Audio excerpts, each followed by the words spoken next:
tonight on First at 9, this Tuesday the 27th of August 2024. Economic trajectory. Private sector lendings expected to expand in the coming months, notes the central bank governor. Warns of irreversible impact if Sri Lanka deviates from its current economic trajectory. Presidential race. SJB presidential candidate Sajith Premadasa promises to provide debt relief to farmers. SLPP candidate Namal Rajapaksa pledges to eradicate salary discrepancies of war veterans.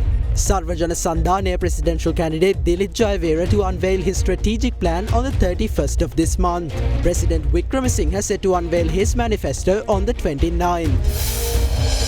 Approved. Sri Lanka to receive $200 million from the World Bank under the second stage of the Development Policy Financing Program. Suspended sentence. Colombo High Court sentences former Minister A.H.M. Fauzi to 2 years rigorous imprisonment, suspended for 10 years over allegations of misusing a state vehicle. ඔබේ විශ්වාසය දිනු සෙන්සුරයින් දැන් ළඟමැති ෆාමසියෙන් ලබා ගත හැක. From Derana, this is Derana First at 9. Live from Studio 24 in Colombo. Good evening and welcome to tonight's edition of Derana First at 9. I am Tarindu Mahendra, joining you live with the latest in Sri Lanka and from around the world. The Cabinet of Ministers has given its approval for Sri Lanka to enter into an agreement with the International Development Corporation of the World Bank in order to obtain a $200 million loan under the World Bank's Development Policy Financing Program. And with that, let's take a look at other Cabinet decisions taken during the week. The World Bank has agreed to grant Sri Lanka $200 million under the second stage of the Development Policy Financing Program, which is intended to support the implementation of the country's government reform. The Cabinet of Ministers granted approval to the proposal presented by the President to enter into an agreement with the International Development Corporation of the World Bank in order to obtain the funds. In another decision, Cabinet approved the proposal presented by the President to implement the National Strategy on Artificial Intelligence in Sri Lanka. The strategy has been compiled with the aim of transforming Sri Lanka into a regional hub for artificial intelligence and improving the global competitiveness and resilience of the economy by the year 2030. Approval was granted for the Export Development Board to sign a cooperation agreement with the International Finance Corporation in order to obtain facilities for its program for the development of new entrepreneurs.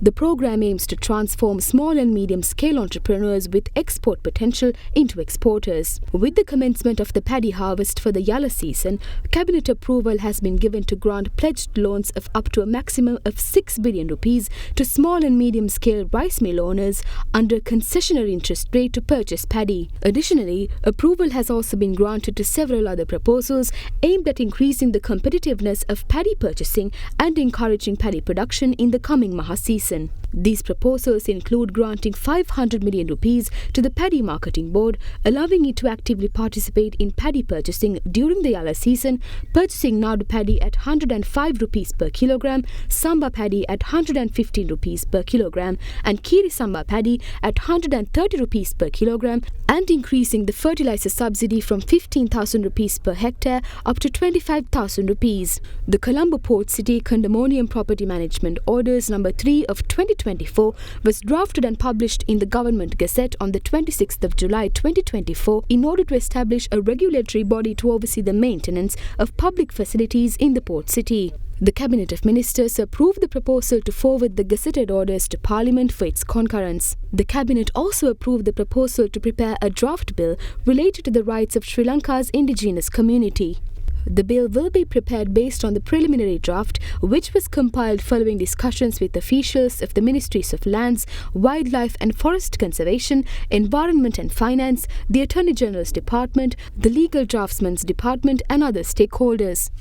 Horizon Campus 2024 Intake 2. Register now. Crunchy goodness for hunger on the go.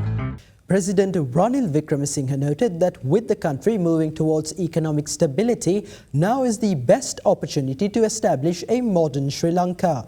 He made these remarks while addressing an election campaign rally in Mavanala today. The president revealed that his election manifesto detailing his program for the country's development will be unveiled next Thursday. What has happened to Bangladesh today? Who is ruling their country? People are found dead on the streets. Students are controlling parts of the state and police have no power over them. The country's law has been set aside. Judges and legal professionals have lost their jobs. The country has fallen into anarchy. Do we want our country to fall into the same state? That is why we decided to stand together with President Ranil Wickremesinghe by prioritizing the country and expressing our commitment to ensure victory in this competition. අද අපි ආර්ථික ස්ථාවර භාවයට ගමන් කරනවා. We are currently moving towards economic stability. We have not entirely reached that level. However, there is progress. According to the NPP's manifesto, the state income will be reduced by at least 200 billion rupees. What happens to this reduced income? This means that the delicate balance of the economy will be disrupted. While the tax income is reduced, they promise to provide more subsidies. How can we raise our expenditure by reducing income? These people don't even understand basic mathematics economics. If their plans are brought to fruition, the country's economic balance would be entirely disrupted. We can focus on the country's taxes from next year onwards. However, if we change anything now, the country will collapse again. By this Thursday, we will reveal our complete plan through my manifesto. This is an opportunity to establish a modern Sri Lanka. බ්‍රහස්පතින්දා අපේ සම්පූර්ණ සැලැස්ම මගේ ප්‍රතිපත්ති ප්‍රකාශයෙන් දෙන්න. අලුත් ලංකාවක් ඇති කරන්න. The presidential candidate of the Samagijana Sandhane, opposition leader Sajith Premadasa, says that Sri Lanka's farmers who were severely affected by the country's bankruptcy will be given relief for their agricultural loans under an SJB-led government. He made those remarks while addressing an election rally in Sammanture today. Meanwhile, the SJB released a statement responding to President Ranil Wickremesinghe's invitation for other political parties, including Samagijana Balawege, to join his virtual meeting with the International Monetary Fund to hold discussions regarding Sri Lanka's agreement with the global lender. අපි අලුත් දුප්පත්කම තුරන් කිරීමේ වැඩසටහනක් ක්‍රියාත්මක කරනවා. We will initiate a new program to eradicate poverty. This program will include the best aspects of previous programs such as Janasaviya, Samurdhi, Aswasuma and Gemidiriya. The impoverished citizens of this country do not like to depend on subsidies forever. We will implement a program that will help impoverished citizens to come out of poverty within 2 years. A monthly subsidy of 20,000 rupees will be given to every poor family for 24 months. Especially in the Samanture division, there is a significant number of people who are engaged in farming. We will make sure to provide them with 50 kilograms of high quality fertilizer at a price of 5,000 rupees. The farmers of this country were severely affected by the country entering bankruptcy. To this day, they are living under massive burden. I assure you that we will give relief for your agriculture loans under our government. We will set paddy prices which are fair for both farmers and consumers. I request everyone to join us in creating an era of strengthening the country as well as the livelihoods of its people. කරමින් සැමට තෙරුවන් සරණයි ආයුබෝවන් අස්ලාම අලයිකුම් වණක්කම් දෙවි පිහිටයි. In the meantime, the Samagijana Balawege released a statement today responding to President Ranil Wickremesinghe's invitation for other political parties, including Samagijana Balawege, to join his virtual meeting with the International Monetary Fund to hold discussions regarding Sri Lanka's agreement with the global lender. The statement noted that Samagijana Balawege advised discussions with the International Monetary Fund in August 2020 before the country fell into an economic crisis. The statement highlighted that opposition leader Sajith Premadasa and his party Samagijana Balawege's Economic Policy Committee had proposed to amend the conditions that affect the country's people. The statement added that the SJB understands that President Ranil Wickremesinghe's actions towards the citizens, burdening them under the claim that the harsh conditions were mandated by the IMF, does not reflect the international lender's true intentions. Presidential candidate of the Sri Lanka Podu Jana Peramuna, Namal Rajapaksa says an SLPP-led government will protect the honour of Sri Lanka's war veterans and went on to pledge that he will resolve the discrepancies in veterans' pensions. Rajapaksa made these statements while addressing the Galgamu electorate rally of the SLPP's presidential campaign. Many say that I'm only 38 years old. Yes, I am young. However, that does not matter. I cannot lie and will not lie. We only promise what we can accomplish. However, if there's something we cannot do, we will say so. The SLPP-led government will protect the honour of war veterans. We will also provide solutions to discrepancies in veterans' pensions.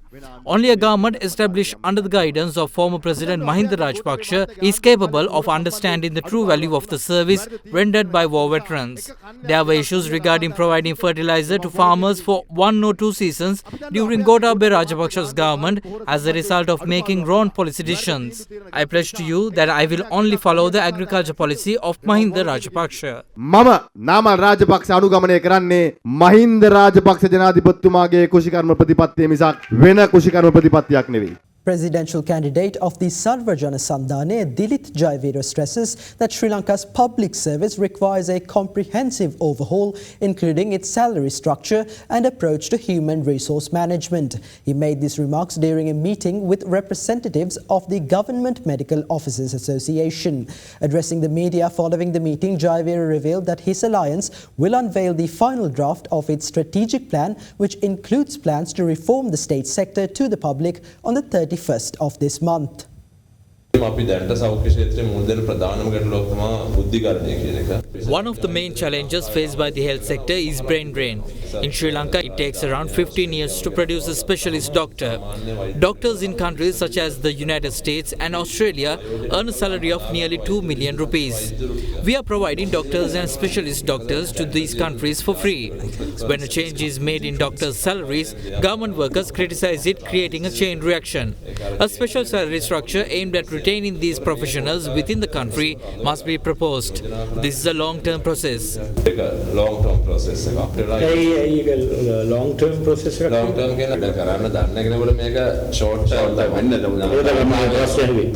It is a short-term process when it comes to those who know what needs to be done. Usually, only the profit of a businessman is subject to tax. However, the whole salary of professionals such as doctors is subject to tax. We are proposing a tax amendment. Tax amendment අනිවාර්යයෙන්ම ගේන්න කියන එක අපි propose කරනවා. මේක ලංකාවේ මානව සම්පත් කළමනාකරණය පිළිබඳ ප්‍රශ්නයක්. This is an issue concerning Sri Lanka's management of its human resource. A country should have a strategy on human resource management. We will produce doctors. Thereafter, excess doctors could be recruited overseas. Integrated services must be separated according to their speciality. All of these services are integrated under the banner of government service. They have integrated services which are different from each other by considering a few similarities. All of these are short-term solutions which can be provided for this matter. A healthy general public is a must when creating a happy nation. We propose that a majority of investments must be directed to the health sector in order to maintain a healthy general public. We can abolish the payee tax if Sri Lanka's tax system is digitalized. We expect to include proposals similar to this in the final draft of our strategic plan. We met with around 7 presidential candidates. When scientifically comparing those discussions with the discussions we had today, it is evident that he has knowledge on matters which we spoke of. He also has a policy. He had already identified our proposals as solutions to the issues we are presenting. ඔබතුමන්ගේ ප්‍රතිපත්ති ප්‍රකාශය එළි දක්වන්නේ කවද්ද? එහි මූලිකත්වය ලබා දෙන්නේ මොන අංගවලටද? අපි ප්‍රතිපත්ති ප්‍රකාශයක් We will not be presenting a manifesto. However, we will be presenting a strategic plan. We are preparing to unveil the final draft of our strategic plan, which includes what we will be doing as well as how and when we plan to implement it to the public on the 31st of this month. අවසාන උපාය මාර්ග වැඩපිළිවෙල මේ මාසේ 31 වෙනිදා වෙනකොට අපි ජනගත කරන්නට සූදානම් වෙනවා.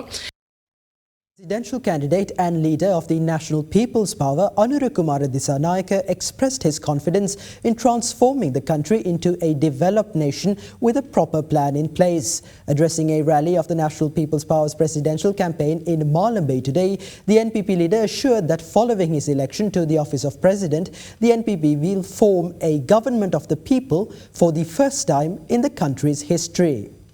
For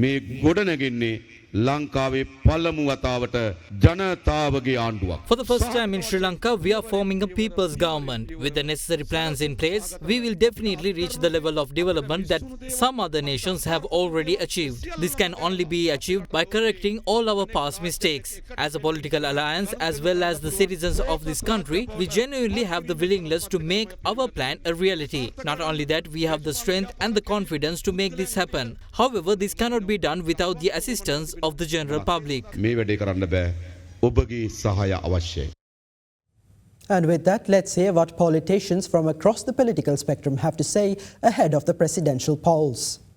Where is the country they developed? These two parties previously governed the country. They currently don't have a program. So we would like to advise them to create their own program first. The people who bankrupted this country are same people who oppose our program. This program delves into a number of sectors in detail. What program does the JVP propose for debt sustainability? Kumara Dissanayake should clarify this immediately. The International Monetary Fund should also state whether they accept this program. We should entrust the country to a party with excellent management and extensive experience. The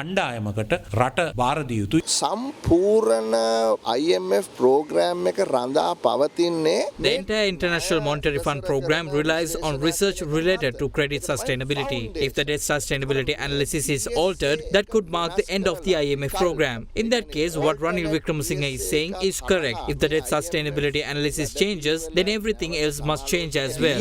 We made this decision to support the incumbent president, considering the best interest of the country to continue the ongoing development program. If he hadn't been sworn in as president, we would have faced a situation similar to what Bangladesh experienced. The Colombo High Court sentenced former Minister H.M. Fauzi to 2 years of rigorous imprisonment and suspended it for 10 years over allegations of misusing a state vehicle during his tenure as a minister in 2010. The charges stemmed from allegations that he used a jeep worth 20 million rupees donated by the Dutch government to the Disaster Management Centre for personal purposes. Additionally, he was accused of spending nearly 1 million rupees of state funds on the vehicle's maintenance. Apart from the prison sentence, the Colombo High Court also imposed a fine of 400,000 rupees on the former minister. For more of the latest, join us on the other side of this short commercial break.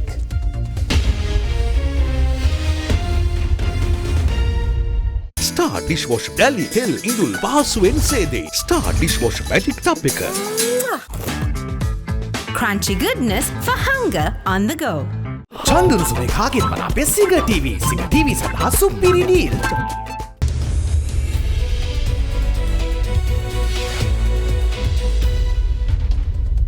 Welcome back. Central Bank Governor Dr. Nandalal Veerasinghe has stated that with the government sector gaining more financial stability, lending to the private sector is expected to expand in the coming months. Speaking at an event in Colombo yesterday, Governor Veerasinghe further noted that Sri Lanka's forex reserves have increased to $5.7 billion. He also warned that deviating from the current trajectory towards stability could result in irreparable damages to the country's economy. The 37th annual conference of the Organisation of Professional Associations of Sri Lanka was held in Colombo yesterday under the patronage of President Ranil Wickremesinghe and Central Bank Governor Dr. Nandalal Veerasinghe. Improved fiscal performance under consolidation efforts and turnaround in financial performance of key state-owned business enterprises have enabled the banking sector to reduce its exposure to the government sector and allocate the freed up resources for lending to the private sector. sector. Under the current low interest rate environment, we observed a gradual pickup in private sector credit in the recent period, and going forward, we expect there would be a notable expansion in lending to productive sectors, particularly those focused on exports as well as to small and medium enterprises, which have long been the backbone of the economy.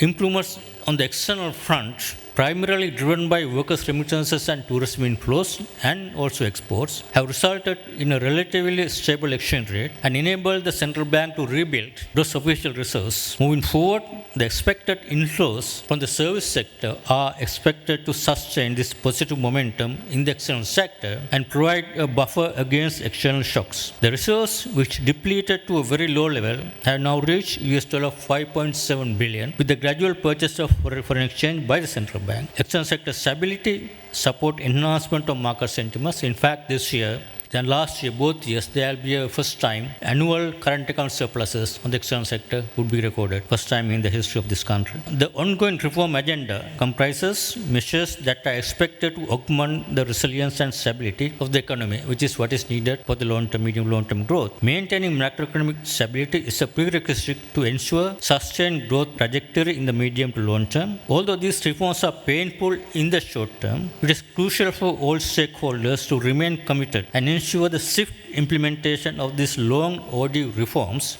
to set the economy on a path towards sustained, inclusive and sustainable growth. Any political or social uncertainties or reversals of hard-earned achievements could lead to a deviation from the intended policy trajectory, potentially resulting in adverse and irreversible impacts on the economy and recurrence of the economic and social crisis that we experienced in the past 2 years. The agreement we reach, we must respect. However difficult it was, and it did impose hardships on the people of Sri Lanka, it has taken us out of the crisis. And we can see hope, we can see growth. And the strength of the economy has also brought relief to the people. This is not a question of some people saying talking to the IMF. You have to talk to the IMF, you have to talk to the ADB, you have to talk to the World Bank, you have to talk to 17 countries including US, UK, France, Canada, India, Japan, South Korea, like that. In fact, we have to go around and speak to all of them to sign the agreement. Then you have to talk to the bondholders. So those who say we are going to talk to the IMF and adjust it, begin with, don't know anything of how you are going to deal with this issue. That shows the depth of ignorance of people who think they can fix it.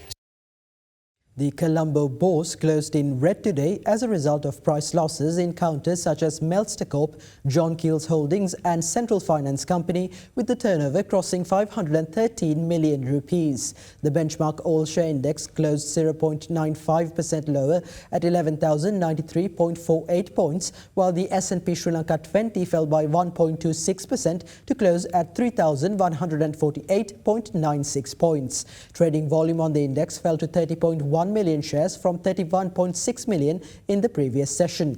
The banking sector was the top contributor to the market turnover, while the food, beverage and tobacco sector came in second.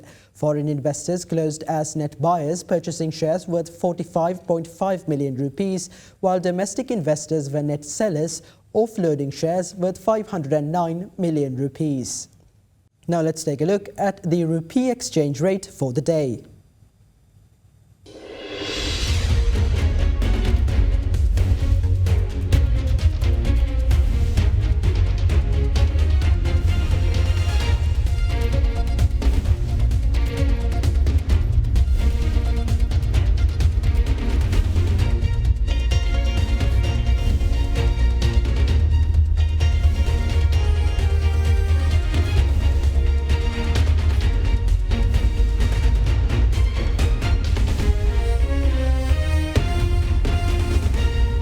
And that's all the news we have for you today. Thank you for joining and have a good night.